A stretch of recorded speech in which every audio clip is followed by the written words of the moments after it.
दोस्तों, आईपीएस विराट राघव रोज सुबह अपने ऑफिस जाते वक्त एक ही फुटपाथ पर एक महिला को बैठा देखते हैं।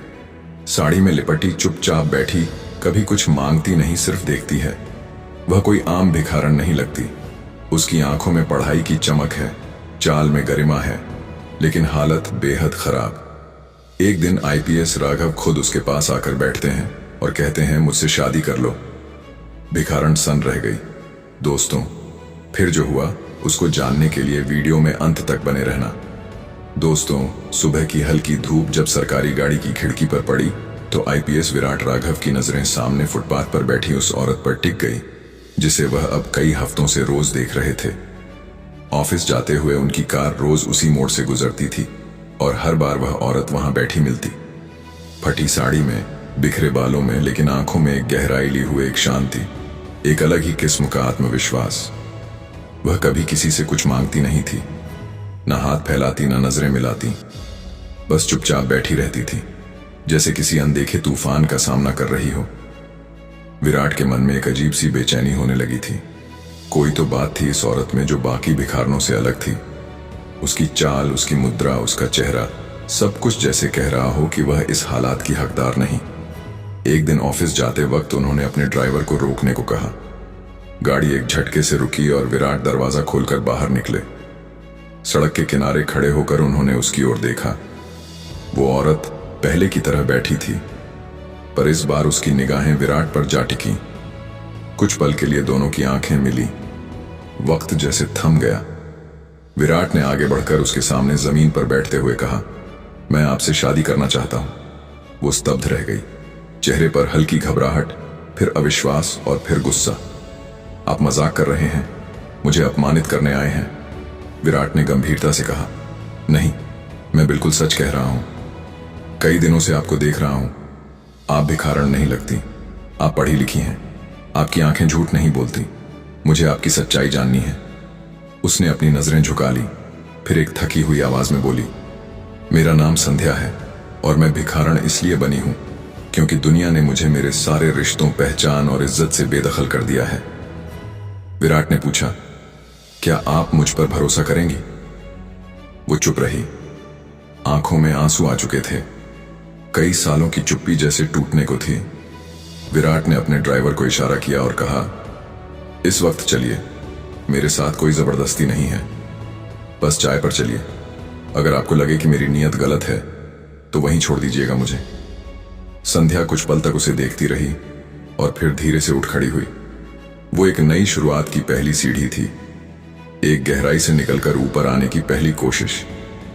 उन दोनों ने नजदीकी चाय की दुकान पर जाकर बैठने का फैसला किया। विराट ने 2 कप चाय मंगाई। संध्या बहुत देर तक चुप रही, फिर धीरे धीरे अपनी कहानी बताने लगी। उसकी आवाज कांप रही थी, लेकिन शब्दों में एक स्थिरता थी। मैं एक प्रोफेसर की बेटी थी, खुद भी यूनिवर्सिटी में पढ़ती थी, यूपीएसएससी की तैयारी कर रही थी। मेरी जिंदगी में सब कुछ अच्छा चल रहा था, जब तक एक रात मेरी दुनिया उजड़ नहीं गई। मेरे पिता, जो एक बड़े घोटाले की फाइल लेकर दिल्ली जाने वाले थे, उसी रात मारे गए और हत्या का इल्जाम मुझ पर लगा। विराट सन्न रह गए। मुझसे कहा गया कि मैंने अपने पिता की हत्या की है ताकि मैं सारी संपत्ति की अकेली वारिस बन सकूं। किसी ने मेरा पक्ष नहीं सुना। कोर्ट, पुलिस, वकील, सबने मुझे अपराधी मान लिया। 3 साल जेल में रही और वहां जो सहा उसे शब्दों में नहीं कह सकती। जब बाहर आई तो मेरे पास ना घर था, ना नौकरी, ना पहचान। इसीलिए मैंने फुटपाथ चुन लिया। कम से कम वहां कोई सवाल तो नहीं करता। विराट की आंखें नम हो गईं। उन्होंने धीरे से कहा, अब कोई सवाल नहीं करेगा, सिर्फ जवाब मिलेंगे।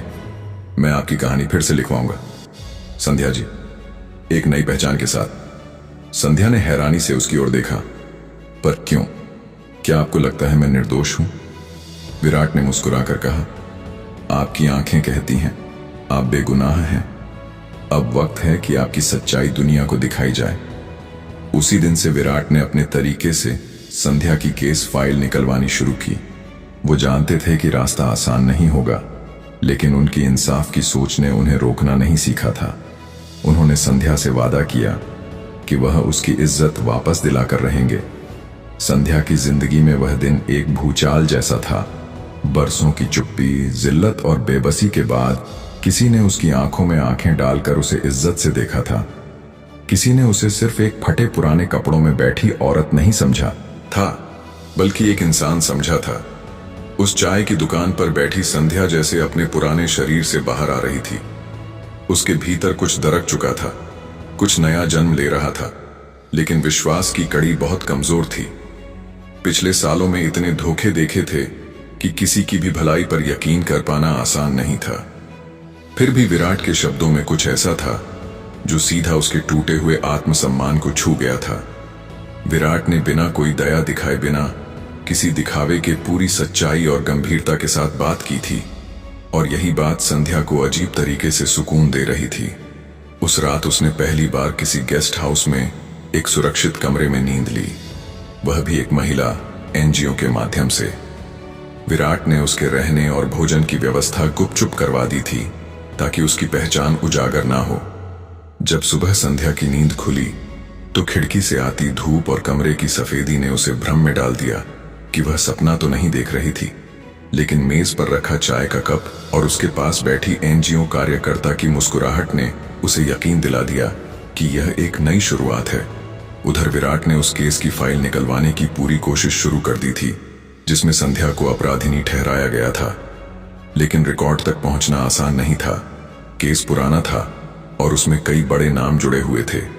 फाइलें गायब थीं, गवाह गायब थे, और जिन पुलिस वालों ने चार्जशीट बनाई थी उनमें से कुछ रिटायर हो चुके थे, कुछ ट्रांसफर।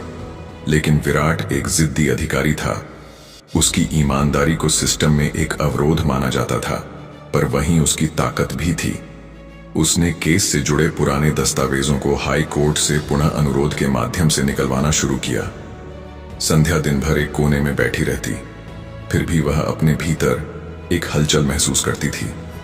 वह अब कुछ सोचने लगी थी, सपने देखने की हिम्मत भी जुटा रही थी। कभी कभी खुद से सवाल करती, क्या यह सच है?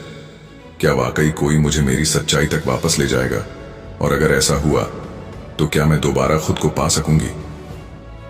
एक दिन विराट ने उसे अपने ऑफिस बुलवाया। संध्या थोड़ा घबराई हुई थी, लेकिन वो वहां गई।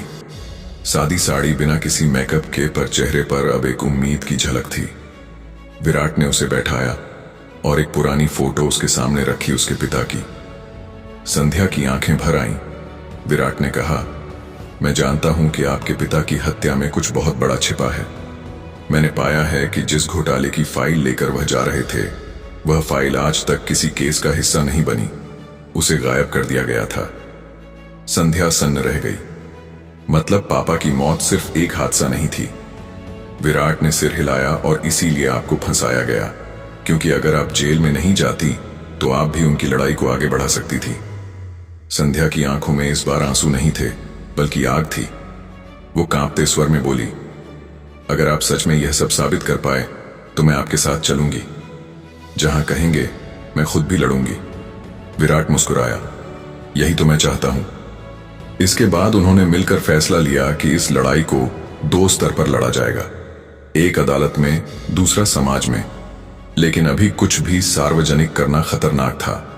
संध्या के जिंदा होने की खबर अगर उन लोगों तक पहुंचती जिन्होंने उसे मिटा देना चाहा था, तो उनके लिए खतरा बढ़ सकता था। इसलिए कुछ दिनों तक संध्या को एनजीओ के आश्रय में ही छुपा कर रखा गया। इस बीच विराट ने अपने भरोसेमंद एक पत्रकार मित्र को इस केस की जांच की झलक दी। पत्रकार को कहानी में कुछ खास नजर आया। उसने कहा, यह सिर्फ एक केस नहीं है विराट, यह सिस्टम पर एक तमाचा होगा, लेकिन इसे सही समय पर ही सामने लाना होगा। संध्या दिन भर कागजों में डूबी रहती। उसने फिर से पढ़ना शुरू कर दिया। अंग्रेजी के अखबार, केस की पुरानी रिपोर्टें, कानून की किताबें। विराट ने उसके लिए इंटरनेट एक्सेस का इंतजाम कर दिया था। संध्या अब पहले वाली संध्या बन रही थी, जिसने कभी यूपीएसएससी की परीक्षा दी थी। उसके हाथों में अब भी थरथराहट होती थी, लेकिन उसके इरादों में नहीं। फिर एक दिन रात के करीब 2 बजे विराट को एक कॉल आया। उसकी आवाज में डर था, चिंता थी। संध्या का फोन था।